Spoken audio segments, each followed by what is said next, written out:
आज हम एक ऐसी जमीन की पड़ताल करने वाले हैं जिसके पेट में रत्न है और दिल में जंगल। और इन दोनों के बीच की जो कशमकश है वही शायद झारखंड के सबसे बड़े जिले पश्चिमी सिंहभूम की असली कहानी है। हाँ, इसका नाम सुनते ही घने जंगल, बड़ी बड़ी खदानें और आदिवासी संस्कृति, यही सब तस्वीरें आंखों के सामने घूम जाती हैं। बिल्कुल, इसे यूं ही रत्नगर्भा नहीं कहते। मतलब वो धरती जिसने अपने गर्भ में रत्न छिपा रखे हैं। सही कहा। और आज हमारा मकसद यही है कि इन अलग अलग तस्वीरों को जोड़कर एक पूरी कहानी बनाएं। ये सिर्फ लोहे की खदानों का इलाका नहीं है। ये उससे कहीं ज्यादा है। जी, ये इतिहास, संस्कृति, प्रकृति और आज के विकास की चुनौतियों का एक जीता जागता संगम है। हम आज इसी की परतों को एक एक कर खोलेंगे। तो चलिए शुरू करते हैं इसकी पहचान से ही। रत्नगर्भा और लौह अयस्क का कटोरा, ये नाम तो काफी कुछ बता देते हैं। हाँ, ये इसकी सबसे बड़ी पहचान तो है ही, लेकिन इसके साथ ही एक और बात जानना बहुत जरूरी है। वो क्या है? इसका साइज, मतलब क्षेत्रफल के हिसाब से ये झारखंड का सबसे बड़ा जिला है, करीब 7,224 वर्ग किलोमीटर। 7,000 वर्ग किलोमीटर से भी ज्यादा। और इसका गठन, मतलब ये हमेशा से ऐसा ही एक अलग जिला था? नहीं, पहले तो एक ही बहुत बड़ा सिंहभूम जिला था। फिर 16 जनवरी 1990 को इसे बांटा गया। अच्छा, तो पूर्वी और पश्चिमी सिंहभूम बने। बिल्कुल। और बाद में अप्रैल 2001 में पश्चिमी सिंहभूम से सरायकेला खरसावां जिला भी अलग हुआ। तब जाके इसका जो आज का स्वरूप है वो सामने आया। अब बात करते हैं इतिहास की, जो हमेशा ही दिलचस्प होता है। यहाँ की कहानी तो पाषाण काल तक जाती है। जी हाँ, बिल्कुल। मतलब जब इंसान पत्थरों से औजार बनाते थे, उस जमाने तक। चाईबासा के पास रोरो और चक्रधरपुर के पास संजय नदी के तट पर वहाँ पूरा पाषाणकालीन औजार मिले हैं। हाँ, और ये सिलसिला आगे भी जारी रहा। 5वीं-7वीं शताब्दी में बेनीसागर एक बहुत बड़ा शैव और तंत्रवाद का केंद्र था। मतलब उस जमाने में भी ये एक महत्वपूर्ण जगह थी। बहुत महत्वपूर्ण। फिर 1205 ईस्वी में यहाँ सिंह वंश की दूसरी शाखा की स्थापना हुई। ये दिखाता है कि ये क्षेत्र हमेशा से बसा हुआ और सांस्कृतिक रूप से कह सकते कि एक्टिव रहा है। फिर अंग्रेजों का आगमन हुआ 1767 में, और उसके बाद 1831-32 का प्रसिद्ध कोल विद्रोह। ये क्या था? ये एक बहुत बड़ा, बहुत ही महत्वपूर्ण जनजातीय विद्रोह था। अच्छा।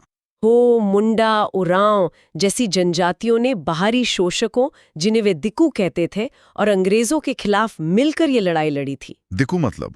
बाहरी लोग। हाँ। मतलब जो बाहर से आकर उनकी जमीन, उनके जंगल पर कब्जा कर रहे थे। तो ये एक तरह से अपनी पहचान और अपनी जमीन बचाने की जंग थी। मेजर रफसिज के नेतृत्व वाली ब्रिटिश सेना से उनका कड़ा मुकाबला हुआ। ये विद्रोह इस इलाके के स्वाभिमान का प्रतीक माना जाता होगा, है ना? बिल्कुल, अपनी जमीन से जुड़ाव का प्रतीक है ये। विद्रोह के बाद एक बहुत ही महत्वपूर्ण पड़ाव आता है 1837 का, विल्किंसन रूल। ये क्या था और क्यों इतना खास है? ये एक मील का पत्थर है, कह सकते हैं। कैप्टन थॉमस विल्किंसन ने इसे लागू किया था। और इसकी सबसे खास बात क्या थी? सबसे खास बात ये थी कि इसने यहाँ की जो पारंपरिक स्वशासन प्रणाली थी, जिसे मानकी मुंडा व्यवस्था कहते हैं। अच्छा, मानकी मुंडा व्यवस्था। जी, उसको कानूनी मान्यता दे दी।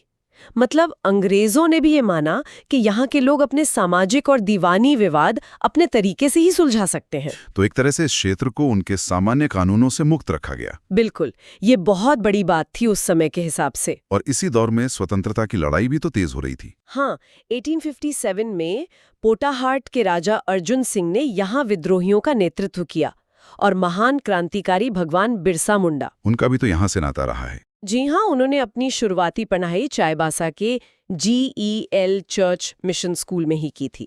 और फिर 1942 के भारत छोड़ो आंदोलन में भी यहाँ के लोगों ने हिस्सा लिया। बिल्कुल, मंगल मटकामी और साधुचरण अंगारिया जैसे क्रांतिकारियों ने बहुत सक्रिय रूप से भाग लिया था।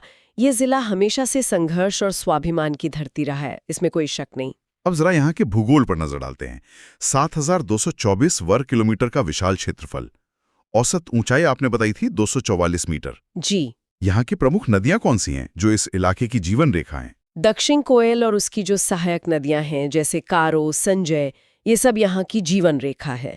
लेकिन यहीं एक बड़ी पर्यावरणीय चिंता भी जुड़ी हुई है। वो क्या है? कारो नदी में खनन की वजह से अक्सर रेड ऑक्साइड पोल्यूशन होता है। Red oxide pollution? या मतलब?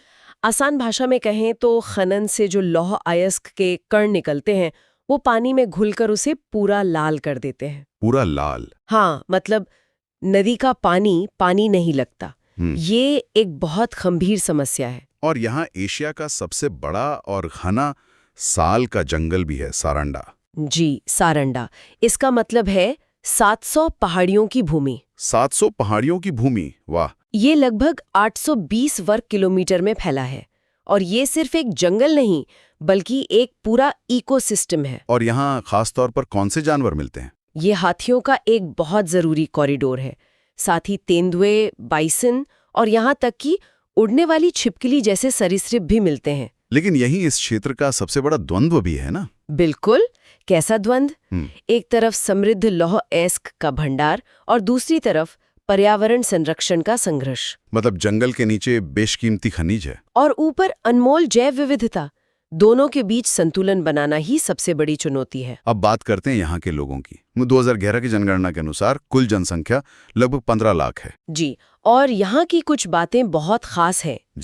जैसे जनसंख्या घनत्व सिर्फ 208 व्यक्ति प्रति वर्ग किलोमीटर, जो राज्य में सबसे कम में से एक है। मतलब खुला इलाका है। हाँ, और सबसे महत्वपूर्ण है लिंगानुपात 1005 महिलाएं प्रति 1000 पुरुष। ये तो कमाल का आंकड़ा है। जी, और ये झारखंड में सर्वश्रेष्ठ है। और यहाँ की आदिवासी जनसंख्या भी बहुत ज्यादा है, लगभग 67.31%। बिल्कुल। और इसमें हो जनजाति प्रमुख है। अच्छा। और यही वजह है कि यहाँ की प्रमुख भाषा भी हो 54.37% है। इसके अलावा उड़िया और मुंडारी भी बोले जाती हैं। ये सामाजिक तानाबाना ही जिले को अद्वितीय बनाता है। अर्थव्यवस्था की रीढ़ तो जैसा हमने कहा लौह अयस्क ही है। नोवा मुंडी और चिड़िया जैसी खदानें। हाँ, नोवा मुंडी जो टाटा स्टील की है और चिड़िया जो सेल की है। इन खदानों में एशिया का सबसे बड़ा लौह अयस्क भंडार माना जाता है। एशिया का सबसे बड़ा? जी। इसके अलावा क्रोमाइट, चूना पत्थर और मैंगनीज जैसे खनिज भी मिलते हैं। और हाँ, झींग पानी में 1946 के आसपास स्थापित ACC सीमेंट वर्क्स भी एक प्रमुख उद्योग है। और प्रशासन की बात करें तो ये कोल्हान प्रमंडल में आता है। जी, जिसके 3 अनुमंडल, 18 प्रखंड, 5 विधानसभा क्षेत्र और 1 लोकसभा क्षेत्र है। एक और पहल के बारे में मैंने पढ़ा था, एक जिला एक उत्पाद। हाँ, ODOP। इसके तहत यहाँ सीताफल यानी कस्टर्ड एप्पल को बढ़ावा दिया जा रहा है। ये तो एक अच्छी कोशिश है खनन पर निर्भरता कम करने की। बिल्कुल, एक बहुत अच्छी कोशिश है। चलिए अब हो जनजाति की जीवन संस्कृति की बात करते हैं। इनके प्रमुख त्योहार कौन कौन से हैं? इनके प्रमुख त्योहार हैं माघे पोरोब, बाहा पोरोब और हेरो पोरोब। और ये सब के सब प्रकृति और खेती से जुड़े हुए हैं। मतलब इनके त्योहार भी प्रकृति के चक्र के साथ चलते हैं। बिल्कुल। और इनकी अपनी भाषा हो और अपनी लिपि वारंगक्षिति है। अपनी लिपि भी है? जी, जिसका आविष्कार 20th सेंचुरी में लाको बोद्रा ने किया था। और इनकी शासन व्यवस्था वो मानकी मुंडा स्वशासन प्रणाली, जिसे विल्किंसन रूल के तहत मान्यता मिली हुई है, वो आज भी काम करती है। हाँ, आज भी। इसमें मानकी और मुंडा मिलकर गांव के सामाजिक विवादों का निपटारा करते हैं। ये जिला तो घूमने फिरने के लिहाज से भी बहुत समृद्ध लगता है। बिल्कुल। यहाँ हिरणी जलप्रपात है, लुपुंगटू के गर्म पानी के झरने हैं। गर्म पानी के झरने? हाँ, और वैतरनी नदी के तट पर राम तीर्थ जैसा पवित्र स्थल भी है। और ऐतिहासिक धरोहरों में 5वीं से 10वीं शताब्दी का पुरातात्विक स्थल बेनी सागर है। पोड़ाहाट राजाओं द्वारा बनाए गए जयंतगढ़ और जगन्नाथपुर के किले हैं और केरा का भगवती मंदिर। ये सब यहाँ के गौरवशाली अतीत की कहानी कहते हैं। जाहिर है इतने बड़े और जटिल क्षेत्र में चुनौतियां भी होंगी। नक्सलवाद एक बड़ी समस्या रही है। सरकार की कुछ प्रमुख पहलें क्या हैं? यहाँ 3 प्रमुख पहलों का जिक्र करना जरूरी है। पहला, सारांडा एक्शन प्लान, जिसे SAP भी कहते हैं। ये क्या है? ये माओवाद प्रभावित सारंडा क्षेत्र में विकास, सुरक्षा और लोगों को रोजगार देने के लिए है। अच्छा, और दूसरा? दूसरा है पोटोहो खेल विकास योजना। इसके तहत हर पंचायत में खेल का मैदान बनाया जा रहा है ताकि युवाओं की ऊर्जा को सही दिशा मिले। ये तो बहुत अच्छी सोच है। और तीसरा? तीसरा है नीति आयोग का आकांक्षी जिला कार्यक्रम। ये स्वास्थ्य, पोषण और शिक्षा जैसे संकेतों पर एक तरह से खास निगरानी रखता है ताकि ये जिला तेजी से तरक्की कर सके। तो अंत में हम कह सकते हैं कि ये अवसरों और चुनौतियों का संगम है। बिल्कुल। इसकी विशिष्ट पहचान विल्किंसन रूल और मानकी मुंडा व्यवस्था है। ये देश के औद्योगिक विकास के लिए लौह अयस्क का एक महत्वपूर्ण स्रोत है।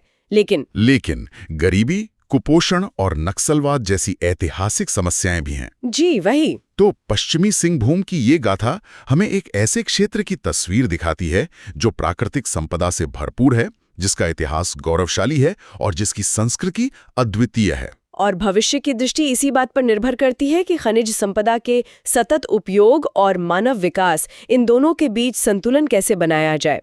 यही इस जिले की सफलता की कुंजी होगी। आज की इस चर्चा के बाद एक सवाल सोचने के लिए रह जाता है। क्या रत्नगर्भा, धरती के गर्भ में छिपे रत्नों का लाभ उन लोगों तक पहुंच पाएगा जो सदियों से इस धरती पर रहते आए हैं? और क्या ये विकास प्रकृति के साथ सामंजस्य बिठाकर हो पाएगा?